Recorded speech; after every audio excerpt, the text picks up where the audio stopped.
Hoje vamos entrevistar a Natália Jankiewicz. Ela é jornalista, educadora sexual, psicanalista, tem um podcast chamado Preliminares, que fala tudo sobre prazer. E hoje nós vamos falar só sobre prazer, né, meninas?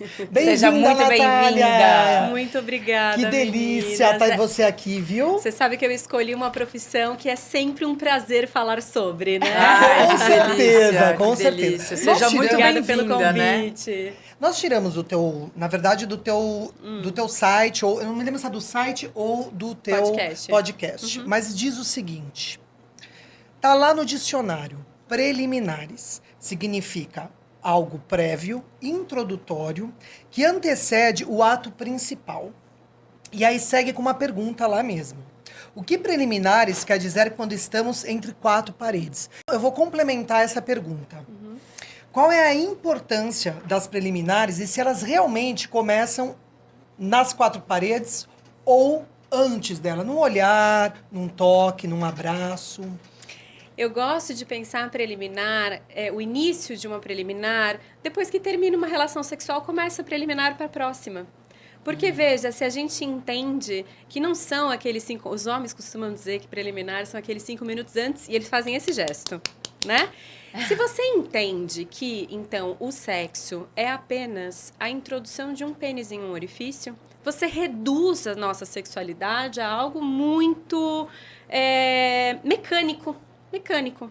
Então, eu digo que a preliminar, especialmente se a gente vai ter um olhar para a sexualidade feminina, ela é algo que tem diversas camadas. Ela começa muito antes de a calcinha cair no chão. Ela começa, como é que você me tratou no café da manhã para você querer transar comigo à noite? Como é que foi essa semana? Como é que você cumpriu as suas tarefas, as suas atividades em relação às crianças, por exemplo, ou não? Então, tudo isso vai me broxando ou me excitando para esse encontro sexual.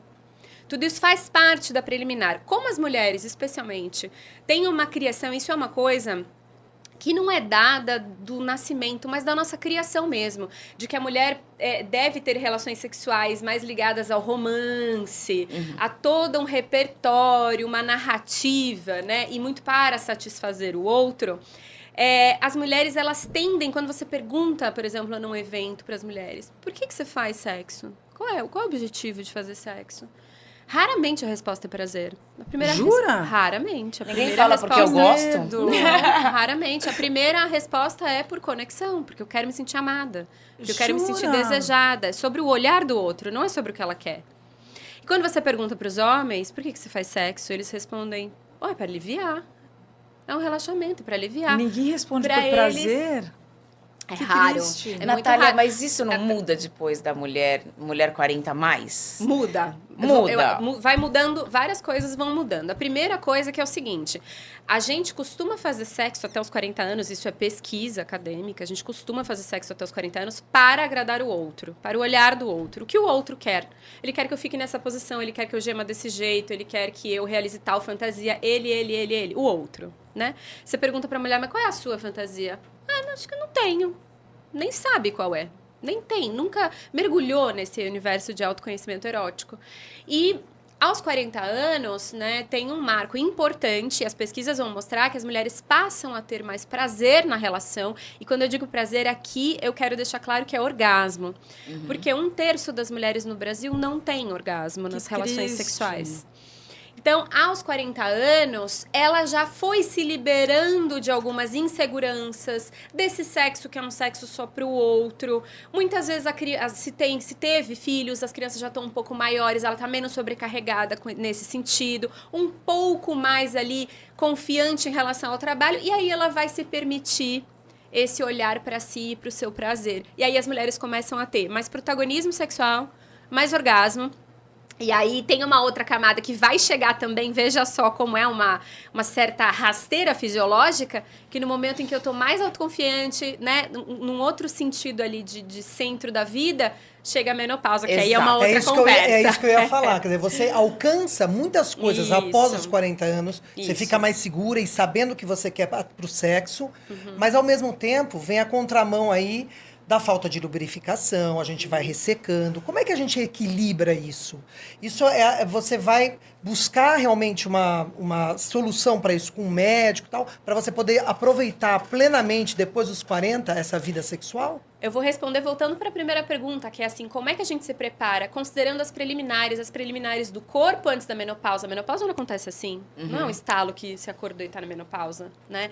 Então, do mesmo jeito que eu tenho que entender quais são as preliminares para que eu tenha tesão, vontade de fazer sexo, seja com uma parceria fixa, um marido, seja com uma parceria eventual, se eu tô num aplicativo de encontro, seja lá o que for, existe um preparo do corpo e mais do que o corpo, existe um preparo da mente. Sem dúvida. Se eu passo a semana inteira sem pensar em sexo, e quando eu digo sexo, não é só o sexo do outro, mas sem ler um conto erótico, sem ver um filminho, sem me masturbar, sem pensar em sexo, e aí eu tô esperando que isso desperte só a hora que eu encontro o outro no sábado à noite, nesse date com um peguete, ou nesse encontro com meu marido? É difícil, né? Tem que ter uma manutenção, né? A manutenção, exato. Tem que ter uma manutenção. A nossa engrenagem, a engrenagem feminina, ela é muito pouco lubrificada. Porque os homens, eles estão constantemente se masturbando, falando de sexo, buscando conteúdo.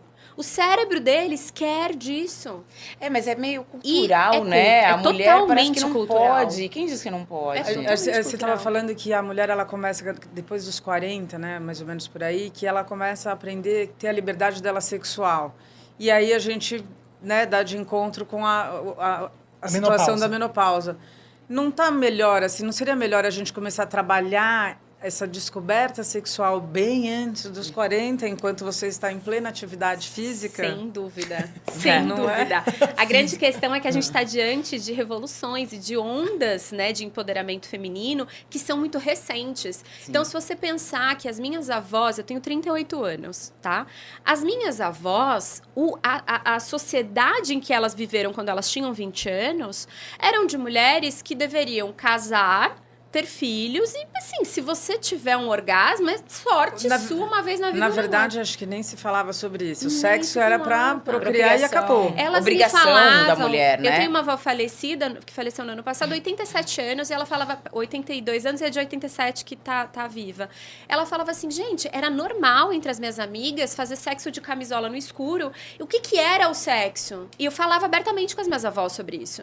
O que era o sexo? Era mecânico, era penetração. Você levantar a camisola, esse homem vinha e penetrava ali por menos de 2 minutos, ejaculava. Isso era sexo, gente. E estamos falando da minha avó, não estou falando da minha tataravó. Então, essa possibilidade de eu hoje, enquanto uma mulher, sair de um emprego estável na Globo, como jornalista, e falar, vou estudar sexualidade, vou falar abertamente sobre isso, vou estimular outras mulheres a conhecerem o seu prazer, é um espaço, se você for olhar na história, muito curto. Muito pequeno. A mulher que transava antes do casamento era puta, era vagabunda. E ainda hoje eu ouço isso. Que absurdo, né? Ainda hoje eu ouço isso. Gente, eu já acho que hoje um absurdo é a mulher não fazer sexo antes do casamento. Mas olha só que né? loucura. Saiu uma pesquisa recentemente esse ano, mostrando, se eu não me engano, 40% dos homens dizendo que a mulher ainda tem que casar virgem, que pra ele isso é um valor. Mas uma pesquisa ele não. Nacional. Pois é. Mas que valor que é pra ele, sendo que ele quer uma mulher que desperte, né? Tudo que ele quer. Aí ele quer uma virgem pra depois buscar na rua. Isso é como o primeiro emprego, né? Você quer a pessoa com experiência, mas você não quer dar o primeiro emprego. Que valor é esse? É isso. E veja só que loucura, porque a virgindade, ela é um estigma para a mulher. Para o homem, isso não é posto dessa maneira, como você perde a virgindade, você perde o lacre da pureza. O homem não é assim. Sim. Não é colocado com esse estigma. Muito pelo contrário, né? Ele é estimulado a fazer isso rápido, porque aí vai dar a sensação dele de masculinidade. Ao contrário, se a gente olha um homem que hoje, um garoto de 18 anos que fala, não, eu não quis ter sexo porque eu tô esperando uma pessoa, né? A pessoa certa, você vai ridicularizar, você vai falar, que menino sensível, né? Ou vai pra homofobia, etc. Então, isso ainda é um valor presente na nossa sociedade. Então, assim, estarmos aqui falando sobre a menopausa, sobre preliminares, sobre o prazer da mulher, gente, ainda é uma bolha. É verdade. Sim, eu trabalho com isso há 15 anos e ainda estamos numa bolha. Antes era uma bolha aqui, tá uma bolha maior, sim, melhor. É verdade. Mas ainda é. Quando você vai ali na rua, no povão, e vai fazer ali o que a gente chama de falar povo, que é perguntar, as pessoas têm um profundo constrangimento. Para elas ainda é uma coisa muito complicada mesmo. Ô, Nath, eu queria pegar um gancho nisso e perguntar para você da tua experiência, que você fala com muita gente, enfim, o vibrador, ele é um concorrente ou ele é um aliado na visão masculina? Eu acho que tá mudando, mas ainda é uma bolha. Eu acho que está mudando. Uma bolha, você disse, ainda é um concorrente, é isso? Para a maioria dos homens é um concorrente. Por quê? Porque o homem, primeiro que assim, eu dou aula para ginecologistas sobre a mídia e sexualidade e sobre o uso de acessórios eróticos como uma ferramenta mesmo de terapia sexual, tá? De reencontro, de reconexão. E se você for pensar em disfunções sexuais como um homem que não tem mais ereção, tem dificuldade de ereção, tem uma ejaculação rápida, uma mulher que tem dor na penetração, tudo isso hoje a gente tem acessórios para ajudar, sem que essa pessoa, de repente, ela não pode ou não quer usar uma medicação, um tratamento invasivo, uma cirurgia, seja lá o que for. Então, o que eu digo é sempre assim, quando você fala com um homem o que é um vibrador para você, ele vai remeter àquela coisa que é um pênis de borracha, enorme, fálico, que era o sex shop dos anos 90. Hoje, o que mais se vende no mercado erótico é um batonzinho de 5 centímetros. Pequeniníssimo. Não é nem para penetrar. E vibradores, e hoje também tem os famosos Sugadores. Quando você começa, e é muito interessante isso, quando você conversa com o homem, eu percebo uma conexão direta entre aquilo que vai penetrar e vai ocupar o lugar que o meu pênis ocupa. Se você começa a fazer um trabalho de tá tudo certo com o seu pênis, seu pinto tá legal, mesmo que não esteja, dá aquela, né, vamos também ali colaborar, fazer uma coisa gradual, senão tem que meter junto um Rivotril. Mas aí você fala assim, olha, vamos devagar, tá tudo certo com o seu pinto, mas eu ouvi lá no Bladelas, tinha uma sexóloga lá falando no Bladelas, que quando você usa um vibradorzinho pequenininho de 5 centímetros, que é só para colocar no clitóris, mais um estímulo de penetração com o seu pênis, a mulher chega mais rápido ao orgasmo, tem orgasmos mais intensos e maior chance de ter orgasmos seguidos, múltiplos. Uma mulher que goza muito é comprovado, tem mais libido, vou querer dar mais para você. É verdade. Por qual motivo você vai se recusar a usar um negocinho de 5 centímetros que não vai ocupar o lugar que o seu pênis quer ocupar? Mas aí começa aí. Tem que quebrar, mas é que agora, mas eu acho que é diferente também. O fato, por exemplo, o vibrador é uma coisa, é ali, ele vai resolver ali. De forma mecânica. E a penetração, né, com o pênis, de fato, tem todo um contexto que engloba, que é cheiro, é pele. Claro. É a preliminar, que você falou que você trabalha nela o dia inteiro e você trabalha nela o pós. Relação, quer dizer, não tem como ocupar o mesmo espaço, Tanto não tem como ocupar que esses atributos que você trouxe aqui agora é o que faz as mulheres voltarem para o sexo. Porque já que a maioria não tem orgasmo, para 55% das brasileiras é muito difícil ter orgasmo no sexo. Por que eu volto para o sexo além de agradar o outro? Também não é só para agradar o outro. É porque eu me sinto conectada. Mesmo que eu não tenha um orgasmo, essa troca de pele, de cheiro, de beijo... Isso me alimenta e alimenta o meu erotismo, ainda que eu não chegue ao orgasmo. E por que tem tanta gente que não chega ao orgasmo? Bom, primeiro porque, historicamente, a mulher, ela vai pro sexo pra abrir a perna e não fazer nada. Porque se ela faz alguma coisa, ela é puta. Se ela pega um ela homem... É passiva, você consegue isso? imaginar uma cena... E aí, de novo, eu não tô falando sobre cada uma de nós, eu tô falando de maneira geral. É muito comum a gente ver um homem que tá recebendo um sexo oral, pega a cabeça da mulher e bota no ritmo, na profundidade, na velocidade que ele quer. Ele mostra o que ele quer. Você consegue imaginar uma mulher de perna aberta recebendo sexo oral e mandando o cara, vai, chupa direito, não sei o que. Não faz isso. Por quê? Entendi. Existe uma subcamada de que se ela fizer isso, ela é uma puta. Com certeza. Se uma mulher vira e fala, bota o dedo aqui, faz assim, me chama disso, me chama daquilo, a mulher faz e acontece, ainda para a maioria da população, não é um comportamento esperado de uma mulher. E são poucos homens que conseguem lidar com isso. Exato. A gente já tem alguns. Se eu não posso mostrar a minha autenticidade, aquilo que eu realmente desejo, aquilo que eu realmente quero, eu estou atuando. E se eu estou atuando, eu não estou indo de encontro ao meu desejo. E eu tô lá meio que como fala? Marinette, né? Pra atender ali o desejo do outro. São mulheres que não têm o hábito de se masturbar. Porque elas acham, é muito comum. E se você conversar com ginecologistas e outros sexólogos, pessoas que atendem mulheres que não tocam a própria vulva nem na higienização. A mulher abre a perna. Gente, eu tô não toca. Aqui com essas não com toca. Mas a mulher pega o chuveirinho, abre a perna e joga. Porque ela ouviu a vida inteira que é feio botar a mão ali. Tira a mão daí, é feio, menina. Mentira, não. gente. Eu tô impressionada. Você tem mulheres. Eu atendi uma vez, teve uma paciente especificamente que eu fiz uma orientação que me chamou muita atenção. Porque a ideia que se tem é de que a pessoa que vai buscar uma ajuda em sexualidade é alguém que, entre muitas aspas, é um certo desajuste social, né? Não, era uma mulher linda, uma executiva do mercado financeiro que trabalha ali num grande banco da Faria Lima. Uma menina de 30 anos, jovem, que mora no próprio apartamento, não tem ninguém olhando ela. Ela não consegue tocar a própria vulva. E qual é o motivo dela em específico? O motivo dela é a crença familiar e religiosa de que isso não se faz, que isso é feio, é coisa de puta. Mas ela tem vontade. Claro que ela tem vontade, mas não mais do que a vontade, ela coragem. tem uma punição internalizada. É, lógico. Eu não posso fazer isso. Então, como é que eu vou? Quer ver uma outra coisa que é muito comum as mulheres solteiras me falarem? De sair com um cara, e aí eu tô lá no meio da relação sexual, sou uma mulher empoderada, sou uma mulher que me dou prazer, não tenho questões em relação a isso. Então, enquanto a penetração tá acontecendo, coloquei a mão pra estimular o meu clitóris e o homem tira a mão dela. Ah, para. Não, é sério, é muito sério. Mas por quê? Porque ele se sente ofendido, ele acha que ele não tá dando prazer. Porque da mesma forma que nós somos criadas para achar que o outro é que me dá prazer, eu espero o outro chegar e descobrir ali os atalhos em mim para me dar prazer, o homem foi criado para entender que é ele, somente ele, o pênis dele, o corpo dele, que dá o prazer para a mulher. Então, como é que você vai chegar com a sua mão, com um vibrador, com um sugador? Como que você vai chegar? Você tá dizendo o quê? Que eu não sou bom o suficiente? Você tá afetando a minha masculinidade. Ô, Nath, como é que cria, por exemplo, quebrando, obviamente, essas crenças, né? Acho que isso é um trabalho que se faz. Mas como é que cria uma intimidade? O que é intimidade para você? Então, eu acho que, de maneira geral, as pessoas tendem a achar que intimidade, especialmente numa longa relação, é você fazer xixi de porta aberta, é você... fazer número 2. Fazer número 2. Eu acho que essas intimidades, elas nem precisam ser intimidades. Pois é, isso é de cada casal. Intimidade não é você se libertar sexualmente mesmo? No sentido de você se entregar? Eu entendo intimidade. A definição que eu gosto de usar é que você ser íntimo de alguém, seja de um parceiro, uma parceira, ou seja, entre amigas, por exemplo, é a tua capacidade de dizer quem você é, o que você verdadeiramente quer, entrega. Onde te dói, qual é a tua vulnerabilidade e, mais do que isso, aceitar o que vem de lá.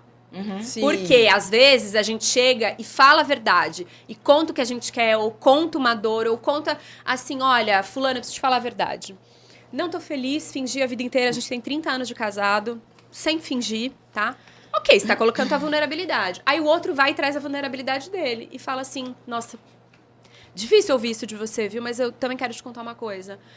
Eu sempre fantasiei em botar uma calcinha enquanto a gente faz sexo. Eu, homem, quero usar uma calcinha enquanto a gente faz sexo. Aí você começa a kkkk, ou então você vira e fala, que absurdo! Acabou a intimidade, acabou o canal da intimidade. Não significa você aceitar e fazer o que o outro quer, o desejo do outro. Mas entender. Mas é respeito. É julgamento isso. É o respeito de, pera lá, eu dou conta de... Ah, não dou conta. Olha, entendo, escutei você, mas eu realmente não consigo fazer. Eu não consigo fazer um sexo a 3. É demais pra mim, não dá. Abrir a relação é demais pra mim. Ok, mas eu vou aqui ouvir você e te agradeço por você ter tido a coragem de me dizer quem você é e o que você quer. Então, intimidade não é você aceitar o sexo a 3. É você falar, eu não dou conta, ou eu dou conta. Intimidade é você falar o que quer e o que não quer. Né? Assumir os teus gostos, as suas vontades. Sabe o que é intimidade? Você falou do sexo a 3, eu me lembrei aqui de uma situação, porque o último episódio que a gente gravou no Preliminares Podcast foi sobre o sexo a 3, que é a fantasia mais comum do brasileiro. Homem, né? Não, de mulher também. Uhum. E aí eu tava lá contando uma situação e lembrei o que é intimidade. Um cara vira e fala assim, olha, meu sonho é fazer sexo a 3. A mulher fala, olha, não sei se eu vou gostar, mas eu topo. Posso confiar que a hora que eu chegar no meu limite, você não vai insistir? Pode. Beleza. Fizeram lá um combinado, foram para um motel, chegaram lá com uma terceira pessoa. Chegou lá, o negócio começou, chega a esposa e fala, amor, posso te falar a verdade? Não tô me sentindo bem. Não tá legal pra mim. E o cara virar e falar, puta, eu tô com muito tesão. Mas ok, eu vou respeitar o seu limite, eu vou entender o seu lado. Perfeito. Isso é intimidade. Sim. Mesmo que eles nunca mais na vida deles façam sexo a 3, mesmo que ele tenha que lidar com essa frustração e ela tenha que lidar com esse bloqueio, esse limite, é a capacidade de você falar o que você quer e qual é o seu limite. Sim. Perfeito. Sim, Respondi? perfeito. Super. Agora me fala uma coisa. Falando tudo isso, vamos colocar a menopausa no meio de tudo, né? Porque a menopausa, a gente sabe, nós estamos aqui falando para mulheres de 40 a mais, muitas já estão realmente na menopausa. Como é que faz esse desejo todo, né? É o orgasmo é mais difícil mesmo na menopausa ou não? Isso depende ou não depende?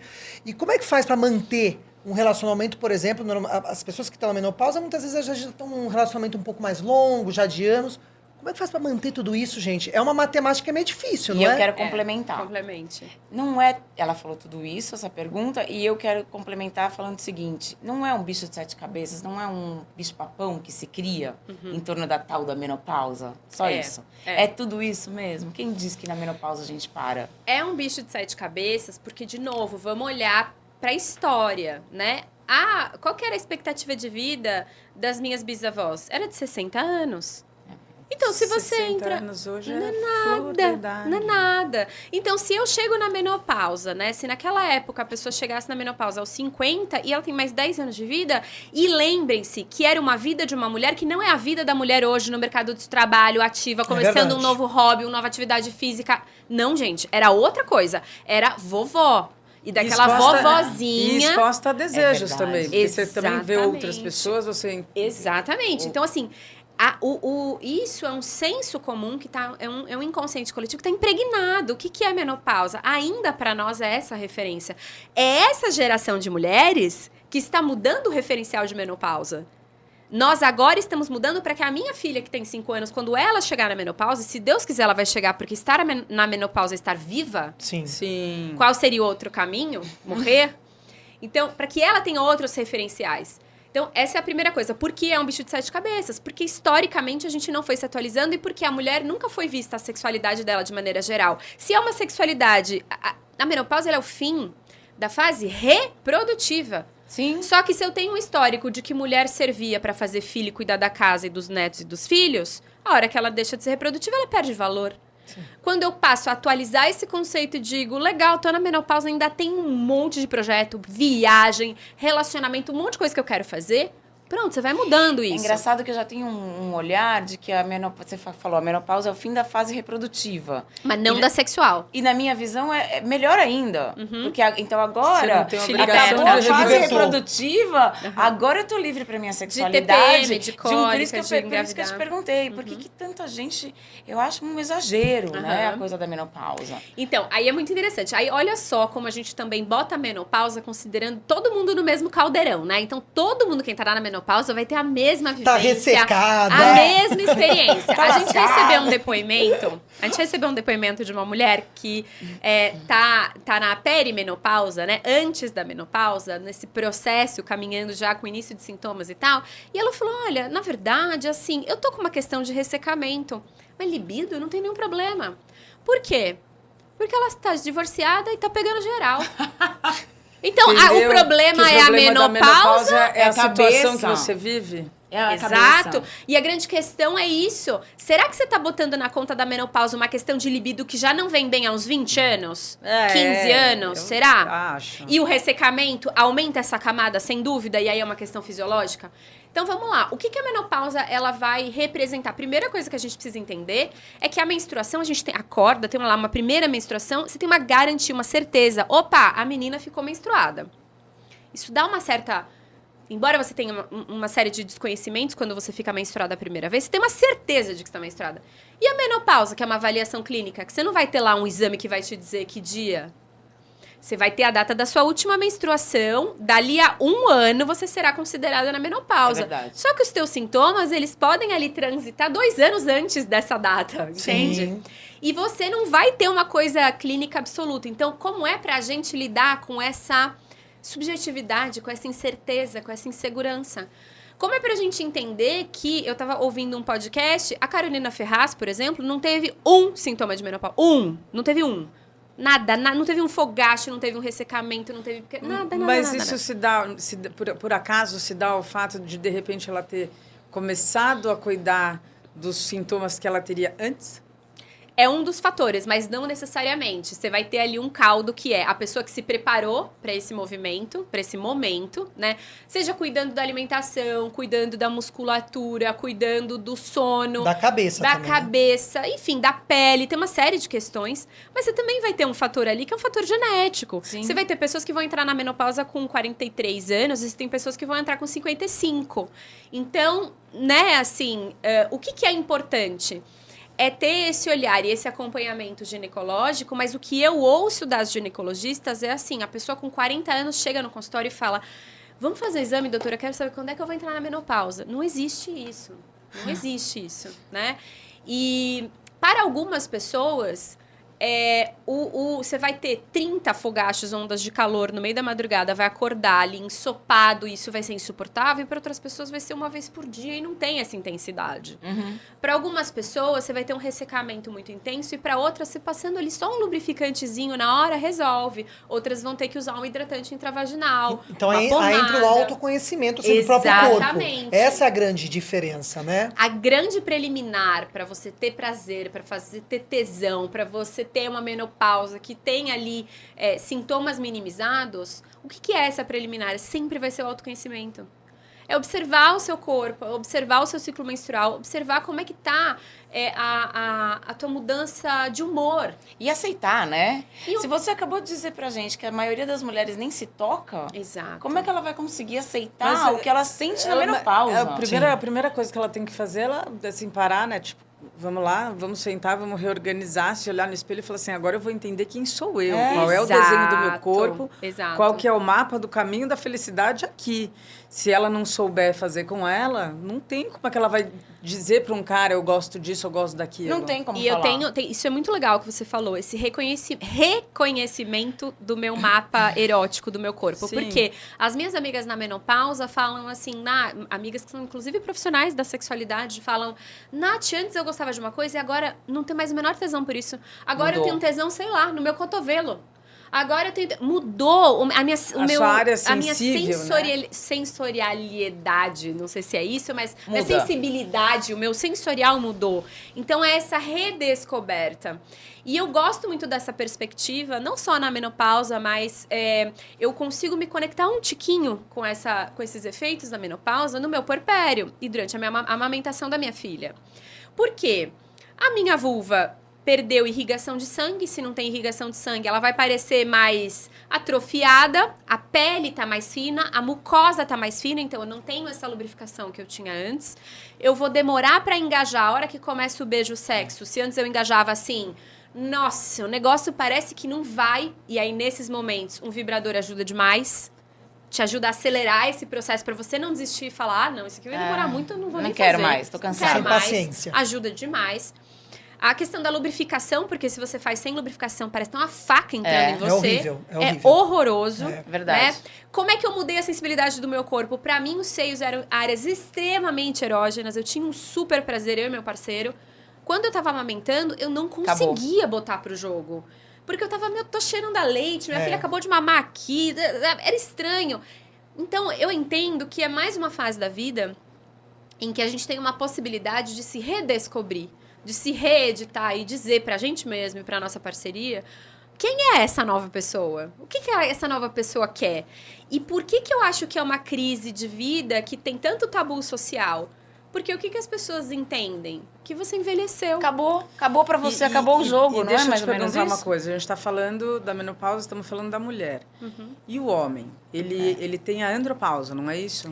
É normal, não é normal. Ele também tem essas dificuldades sexuais quando ele chega nessa andropausa. Todos eles chegam. Como que é? Pois é, a andropausa, ela é um conceito bem polêmico, inclusive entre andrologistas, urologistas, porque não tem um marcador tão firme, tão já constatado quanto tem para as mulheres, tá? Então, alguns homens vão sofrer uma série de sintomas e outros não. Agora, isso é uma coisa, a partir dos 40 anos, a gente tem uma mudança importante no nosso corpo, no nosso metabolismo de homens e de mulheres, em que as funções sexuais podem ser prejudicadas, de acordo com a tua alimentação, a tua atividade física, se você usa remédios ou não. Tem mais a ver, por exemplo, com a tua vascularização, o tanto de sangue que está indo para os lugares aspas, certos ou não. Então, a partir dos 40 anos, você tem um homem, por exemplo, que bebe um pouco mais, que come muita carne, que é um cara sedentário, talvez ele comece a ter um pouco mais de demora para conseguir uma ereção, que ele não tinha aos 20. Entendi. Porque não é só o pênis dele, é o corpo inteiro funcionando com mais lentidão. Tem um pouco a ver com o estilo de vida.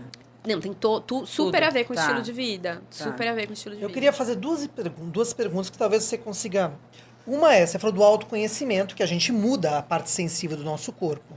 A gente vai descobrir isso através, a gente se tocando, ou o parceiro tocando, né? Eu vou deixar a segunda pergunta para depois. Eu queria que você respondesse essa, porque a segunda não tem a ver com essa. Tá. Então, eu acho que... eu sempre gosto de dizer que esse poder, né? Os botões estão em nós e nós temos o poder de tocar esses botões. Por quê? Porque se a gente só condiciona a mulher numa relação, e as mulheres que estão viúvas? E as mulheres que estão divorciadas? E as mulheres que estão solteiras, né? Então, quando a gente diz para elas, você pode se redescobrir sozinha, está em você, isso é muito poderoso. E você pode fazer isso no banho. Porque eu não me sinto menos, eu não me sinto sem, eu não sinto que eu estou em falta, né? Que falta uma figura aqui.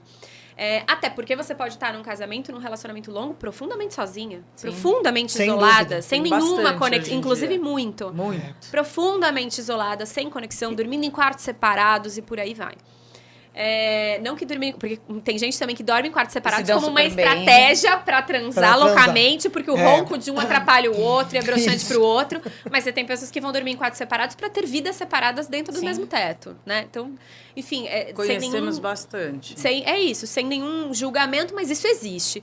Então, essa mulher, ela tem a possibilidade de tocar o próprio corpo de diferentes maneiras.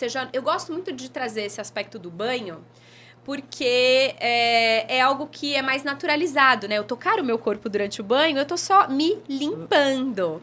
Mas, de repente, eu tô sentindo que a água batendo desse jeito aqui, o sabonete passando assim, eu passando assado, eu sinto um arrepio diferente. Olha só que interessante que é esse movimento pra mim, né? Ou, quando eu roço em cima de um travesseiro, não precisa ser necessariamente um vibrador e etc. E outra coisa, não precisa ser necessariamente só o toque, né? Eu já percebi que, às vezes, você pode estimular também vendo coisas. Claro. Porque você vai se descobrindo não só pelo toque. Claro. Mas na fantasia. Isso, exatamente. E aí eu lembrei de uma outra camada. Se você tem uma parceria, por exemplo, você pode brincar com uma pedra de gelo. Como que é? E quando é quente, é uma vela derretida? Como que é o teu corpo? Você prefere quente ou frio? E brincando de pegar um lençol e amarrar os pés ou as mãos? Como é que é pra você ficar numa privação de movimentos? Como é pegar uma gravata e amarrar os olhos? Como é ter uma privação de sentido? Né? Então, assim, como é você, por exemplo, não ser tocada, mas você estar em pé em um ambiente... Olha eu dando dica aqui, ó. Ó, já dando dica, vai meu anotando. Pix é 353. Olha só, você estar em pé, vendada, né, com os braços e alguém tá em volta de você sussurrando alguma baixaria, né?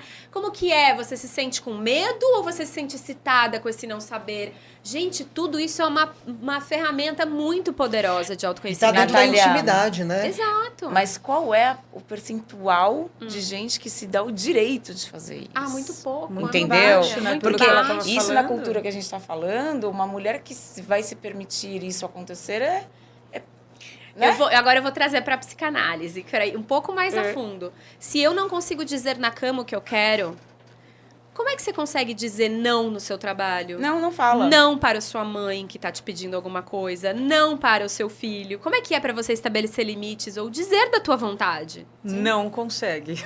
Percebe? Não fala. Então, não o sexo, gente, ele é uma expressão da minha... Ele é a porta da vida. Da minha essência. Mas é isso.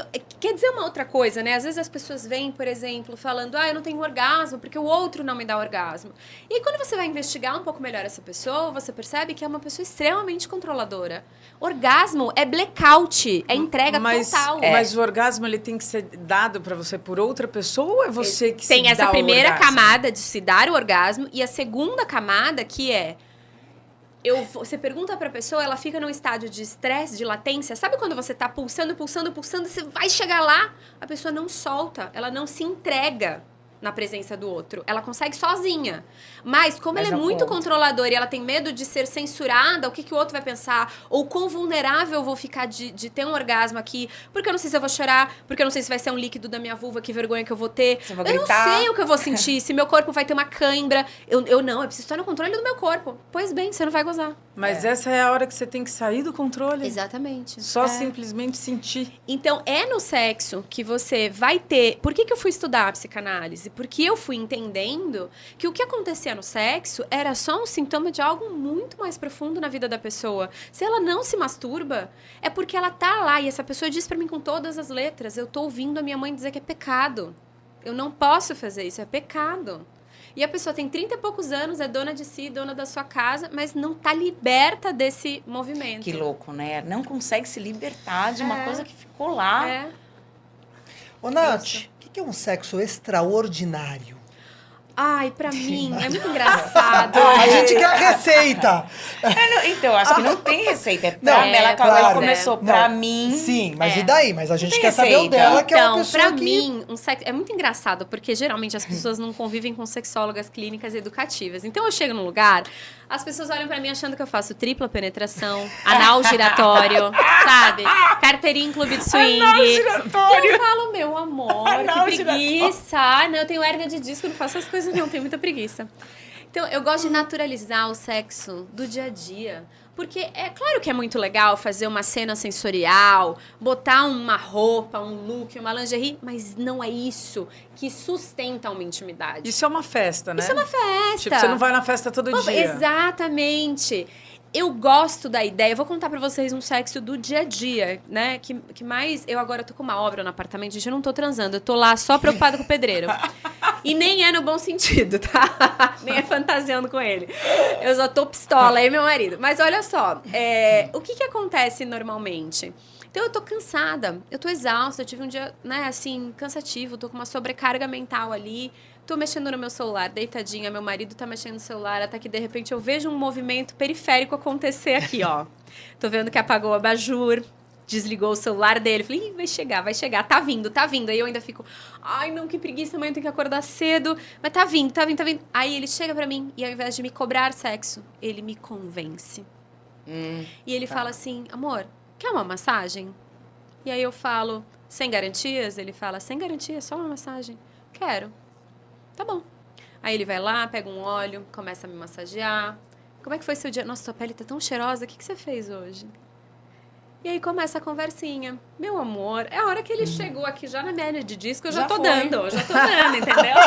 Então, mas o homem tem uma mania de cobrar o sexo, né? O homem casado, principalmente. Mas aí você tá vendo que não é só, tipo assim, não é ela que, eu estou cansada, ela estaria cansada, ela estava cansada. Sim. Mas ele fez ela Mas mudar o de fato ideia. dele não ter cobrado e ter vindo assim, maravilhoso. Ai, vem aqui.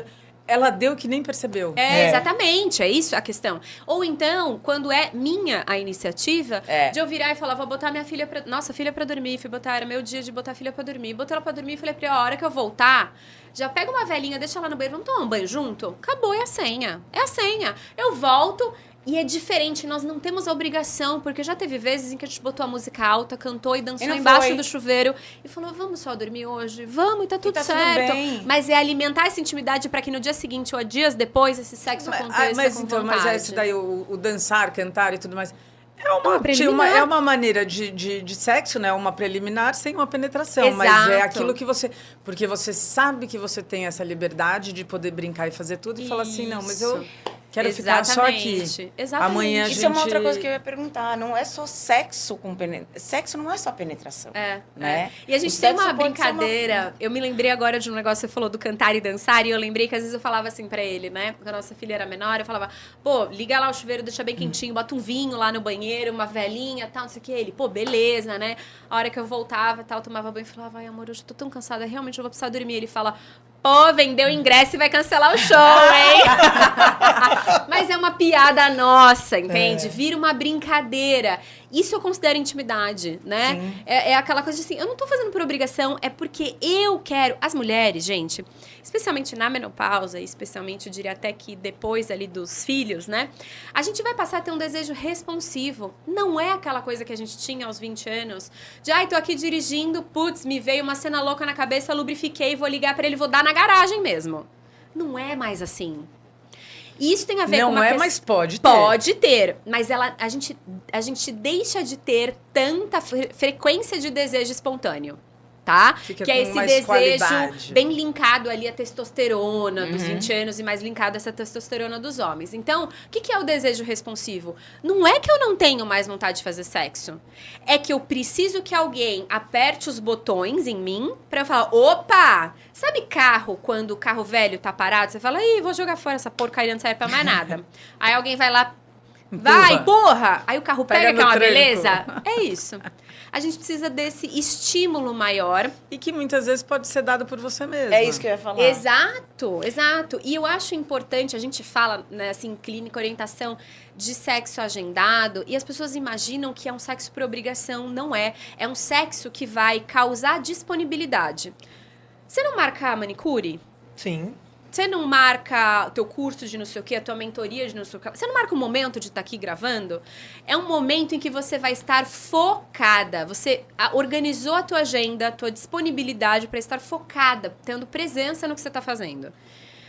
Quando eu organizo isso com a minha parceria, é muito menor a chance de eu ter fatores externos me atrapalhando. Às vezes, num sexo espontâneo, um tá com desejo porque tem vontade de transar de manhã e o outro prefere transar à noite porque de manhã tá ansioso com a coisa que vai ter que resolver no trabalho.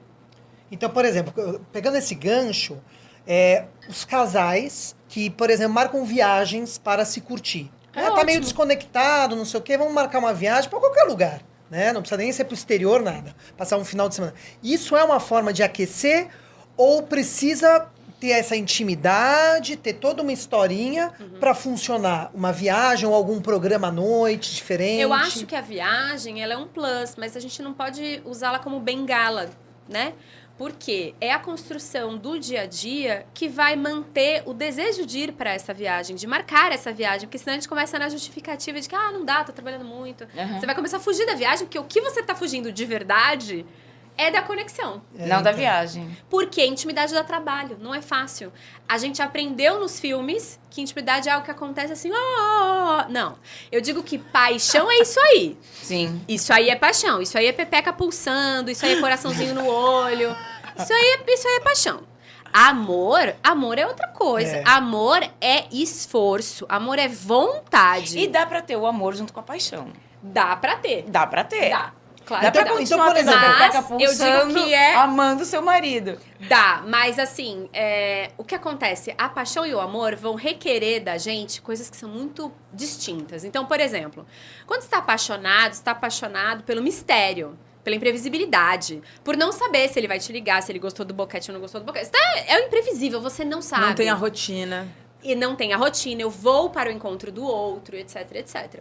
O amor que é outra coisa. Sim. O amor que é cumplicidade, que é previsibilidade, estabilidade, segurança. Eu tô aqui com esse pijama aqui flanelado, descabelado, e eu não tenho que provar mais nada pra ninguém. E tá tudo ótimo. Então, o que eu digo? Você não tem como você estar na fúria da paixão e amar. É incompatível. Mas você pode criar momentos de paixão. Aí. Né? Você pode amar e criar bolhas de apaixonamentos. Isso é incrível. Você pensar que uma relação... Gente, nada na nossa vida vai ser absolutamente linear e estável. Dá um exemplo de você pegar uma bolha de paixão de um casal que já tá meio morno. Eu vou fazer uma viagem ali, e aí eu tô no restaurante e começo a falar, vem cá, o que você faria com aquela mulher que tá ali? Eu faria isso e aquilo. Vamos lá pra casa, então, fazer isso? Você não precisa ser com a mulher. Não precisa chamar a mulher. Você acabou de criar uma narrativa aí, se comeu loucamente. É instigar, né? Instigar, exatamente. Exatamente. Mas isso daí faz parte, então, exatamente isso que você falou, esse exercício, eu acho que aí ele faz parte, sim, de uma cumplicidade. Sim. E de uma intimidade, porque muitas mulheres não vão chegar para uma mulher e falar assim, o que você claro faria que com aquela mulher? Eu dei um exemplo. Primeiro porque, Sim. assim, acho que pode acontecer isso normalmente, Mas muitas mulheres, elas colocam a outra, né? Se o cara tiver um desejo, aquilo lá virou uma traição, aquilo virou um negócio e aquilo vira um problema. Quer dizer, vou dar um exemplo, então, para tirar uma mulher. terceira pessoa. Por exemplo, eu posso pegar uma foto posso pegar uma calcinha minha e pensar assim, deixa eu lembrar de calcinha que ele adora. Pega a calcinha, não quer tirar foto em você, tá com medo de nude vazar? Não tem problema nenhum. Põe a calcinha em cima da cama, tira uma foto e fala assim, a noite vai estar recheada, viu, amor? É isso. Você vai jantar com ele sem calcinha? Vai jantar sem calcinha? Será que um vibrador Tem com muita controle gente que faz sem remoto? calcinha. Eu já fiz isso também, maravilhoso. Pegar o quê? Vibrador com controle remoto. É. E deixa ele, Né, a pessoa É. usa o vibrador e o cara tem um controle remoto. E tem muita coisa, tem alguns hoje que a conexão é Wi-Fi. Então, ele pode estar em qualquer lugar do mundo. Sim. E ele vai te acionar. Mas nem precisa, pode ser um tá dirigindo, a outra pessoa tá usando e ele tá aqui, ó, com controle remoto na direção, pode ser num cinema, tá? Mas, assim, é buscar o que é... Porque, veja, não há um manual dado e pronto que vai funcionar para todo mundo. Mas o que existe é, assim... E aí, de novo, o que eu vejo muito é mulher tentando salvar casamento, tentando apimentar casamento. Não, tem que ser uma disposição mútua de construir essa intimidade. Sozinha você não faz nada. Sozinha você não faz nada. Aí é assim, você pegar e falar o que é que eu posso fazer, como é que eu posso resgatar a intimidade ou a paixonite daquele início da relação, tá? Por exemplo, vou dar um exemplo aqui. Eu e meu marido, quando a gente começou, a gente tinha 18, 19 anos. Fazia faculdade, não trabalhava. E assim, primeiro ano de faculdade. Só sexo. Eu fazia um mousse de maracujá, ia brincar com mousse de maracujá, entendeu? Hoje, meu amor, eu fico assim, não vai sujar o lençol, depois eu vou ter que limpar, não vai dar tempo de... Não dá, gente, entendeu? Meu cabelo eu fiz escova, o mousse na escova. Mas assim, o que é que a gente fazia? O que é que ele me falava que me engatilhava um puta tesão? O que é lá desse começo que funcionou pra gente? Ainda está dentro de vocês. Claro. Ainda está. O que é que ele falava? O que é que ele fazia? O que é que você fazia quando você mandava uma mensagem pra ele? Então, assim, e temperando um pouquinho, assim, sabe? Nesse Revisitando. Revisitando mesmo, coisas que faziam um casal. E tem exercícios, assim, de terapia sexual que são incríveis de você redescobrir. A gente faz um mapa erótico do outro também. Porque você acha que você já conhece tudo do outro, e aí você vai descobrir que não conhece. E é incrível, de fantasias, de trocas mesmo, assim, que são trabalhos que eu recomendo muito. As pessoas acreditam que ir para terapia sexual, para terapia... que é uma terapia específica, não é só terapia de casal, é uma terapia sexual com casal. Você não precisa estar mal, você não precisa estar prestes a se separar. Ao contrário, isso é investir na sua sexualidade, em apimentar a sua relação. Isso entra naquilo que a gente falou de manutenção. Isso. E a terapia sexual, não necessariamente você vai fazer só em casal, você pode fazê-la sozinho. Pode fazer sozinho, sim. É que a grande questão a gente vê, as pessoas vêm, e aí elas vêm para consertar o parceiro. Esquece, você não vai consertar o parceiro. As pessoas têm que... Né, elas deveriam olhar um pouco mais para elas e falar assim, eu vou me consertar, ou eu vou me entender, eu vou fazer para você, e aí depois você vai obter do outro. Claro. Mas eu acho que o rolê todo começa com você, né? O rolê todo começa com você, exatamente. Nath, a gente chegou no teu horário, eu tô triste. Eu tô controlando o horário da Nath aqui, você porque eu sei que ela tem. Vocês querem fazer mais uma pergunta? Pode mandar, se quiser. Vai lá, Thalita, você quer fazer qual pergunta? Ou Lu? Eu queria saber, a gente falou muito sobre os brinquedos para as mulheres. E para os homens? O que eles usam? Eu recomendo muito, assim, para começar essa brincadeira, às vezes até antes do vibrador, para incluir o homem nessas novas possibilidades de sexo mesmo. Tem um ovinho masturbador, que é um ovinho siliconado. Ele tem um orifício embaixo e aqui dentro ele tem texturas, tá? Tipo umas ranhuras, digamos assim. Como é que funciona? Chama-se egg, esse brinquedinho. Você vai jogar um pouquinho de lubrificante lá dentro, você vai encaixar, então digamos que isso aqui é o pênis. Você vai encaixar o egg no pênis do homem e vai fazer esse movimento de masturbação, tá? Isso vai dar pra ele uma sensação de que ele tá recebendo um sexo oral. Então é bom que já economiza, né? Saliva, maxilar. Exatamente, maxilar. E ali, não é pra penetrar junto, nada disso. É uma brincadeira. E é interessante porque eu diria que 9 de cada 10 homens gostam, né? Já ouvi um que falou que detestou. Pois é, vai depender muito, assim. Mas eu vendi por muito tempo esse ovinho em evento e era muito sucesso. Precisa estar bem lubrificado, se ele estiver seco não adianta. E ele é uma brincadeira para o homem entender que há algo além do penetrar. Tem algo ali nessa, aspas, safadezinha, diferente, que pode ser uma construção de intimidade. Porque aí depois que ele usa, ele gostando, obviamente, você fala, agora vamos usar alguma coisa em mim? Vamos aí comprar fazer a brincadeira. Uma introdução, porque não sei se a mulher ela vai pensar que aquele egg vai ocupar o espaço dela, como muitas vezes o homem pensa que não pensa que vai cansar menos o braço e a boca. A mulher é mais prática, minha filha. Meninos, eu tenho uma última pergunta. Talvez, assim, não sei se você vai conseguir resumir, mas eu vou fazer essa pergunta. Inclusive, eu estava até escutando o teu podcast que tinha esse tema. A infidelidade, ela tá ligada 100% à insatisfação sexual ou não? Não está. A infidelidade tem uma série de causas, tá? Às vezes a pessoa pode estar muito feliz sexualmente com aquela parceria, mas é uma pessoa que gosta de uma variação sexual. Aí você tem uma outra camada. Tem uma camada que pode não ter absolutamente nada a ver com sexo. Eu sou uma pessoa que não sinto que eu tenho a atenção, o carinho, o afeto, e eu vou buscar fora. Existem múltiplas camadas, assim. E a gente... É um assunto muito complexo, que eu não vou conseguir resumir aqui. A gente fez um episódio... É um programa todo 50 sobre isso. minutos sobre isso no Preliminares Podcast. Mas... Você pode colocar como 3, 4 pilares principais, talvez? Eu diria que a infidelidade, ela pode acontecer pode ser pela insatisfação sexual, ou seja, sei lá, eu não tenho orgasmo, ou eu não tenho sexo em casa, de repente. Pode acontecer por uma variação sexual. Eu gosto de fazer sexo com essa pessoa, mas eu sou alguém que quer ter múltiplas experiências. Ela pode acontecer porque, embora eu tenha sexo, eu sinto que essa pessoa não me dá afeto, carinho mesmo, atenção, aquele olhar do dia a dia de como é que foi o seu trabalho, né? Como que tá a sua mãezinha doente, sei lá eu. Ou algum tipo de romantismo também, muito no caso das mulheres. E eu acho que tem também um lugar de transgressão, de algumas pessoas entendem que o casamento é um lugar onde o sexo ele tem que ser de determinada forma. E, de repente, eu não consigo ter isso, né? Eu tive, ao longo da minha vida como repórter, fiz muitas entrevistas com garotas de programa e travestis, e uma das coisas que eu mais ouvia era...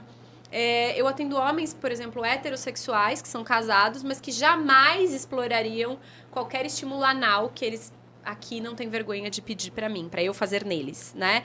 Então, era especificamente por isso. E também tem uma outra camada acho que de autoafirmação, que é assim, poxa, eu comecei a ter, sei lá, uma falha de ereção com a minha parceira. Será que o problema é a minha parceira? Ou será que exercitar a sedução dele, para ele se provar. Deixa eu ver se o problema é a minha parceira ou se o problema é comigo ou não. Então, tem muitas variáveis, né? Variáveis, Mas foi ótimo. Lu, você quer fazer uma última pergunta? Não, porque a gente já tá no horário, mas estou satisfeitíssima. Foi bom pra você? Maravilhoso, eu tô liberta. Ótimo. Super obrigada. Foi um prazer imenso. Obrigada. Tá? A gente tá muito feliz, né, meninas, de ter a Nath aqui. Muito, foi o máximo. Eu acho que a gente pode... Todas as informações que você deu aqui ajudar muito o nosso público, né? Pra despertar algumas coisas. E a gente tá aqui pra isso mesmo, despertar aí algumas... Eu acho que é pra reencontro. Para um reencontro consigo, reconhecimento consigo como parceiro, enfim, numa relação ou não. Eu não tenho pergunta, mas eu quero falar uma coisa que a gente vai se entender que sexo é pulsão de vida, né? Total. Então, eu acho que eu terminaria falando isso. Sexo é pulsão de vida. E não é só o sexo. O pulsar de vida é sexo. Que às vezes parece que o sexo se resume à penetração. E não é. Não todo é. um É o tesão de fazer um descarga, projeto. Descarga de tensão. Se você tem um sexo que chega ao orgasmo, tem uma descarga de tensão. O cérebro vai desencadear ali uma série uma cascata de química que vai fazer você se sentir mais autoconfiante, mais criativa, mais potente, mais produtiva. Isso tudo é comprovado pela ciência. Além de melhorar o humor, melhorar o sono. A cutis fica maravilhosa. A cutis fica um espetáculo. O humor também, muito, né? Muito, muito. Então, assim, a gente tem vários estudos linkando depressão e frequência sexual. Saiu agora um estudo científico falando que mulheres que têm mais atividade sexual, e não necessariamente sexo, mas orgasmo, pode ser a masturbação, tem mais longevidade, o índice de mortalidade é menor. Então tem muita coisa, assim, sexo hoje precisa definitivamente ser entendido como uma questão de saúde. Ô, Nath, olha para aquela câmera e dá os seus recadinhos. Fala o que você faz, onde a gente encontra, onde encontra você. Vamos lá, no YouTube, no Spotify, nos outros tocadores de podcast, preliminares.podcast, que é feito com a ginecologista e sexóloga Carolina Ambrogini. Vocês me encontram também no Instagram, preliminares.pod, e no nat.pimentaria, em que lá também eu divulgo os meus trabalhos, palestras corporativas sobre gênero, sexualidade, diversidade, enfim. Para mim é um prazer, é sempre uma delícia conversar com mulheres e falar sobre esse assunto. Eu acredito muito no poder da informação como uma ferramenta de transformação mesmo. Que legal. E você atende casais também, né? Eu faço orientações para casais e para pessoas também individual, remoto, né? Porque eu moro em Santos, a maioria tá aqui em São Paulo. Muito bom. Mas que legal, olha, foi um prazer inenarrável conversar com você. Eu acho que todo mundo vai gostar muito. Foi um prazer, muito literalmente. Muito obrigada, Nath. Um beijo pra você, obrigada, obrigada. Viu? Gente, Beijo, até a próxima. beijo, beijo. Até a próxima. Um beijo. Tchau.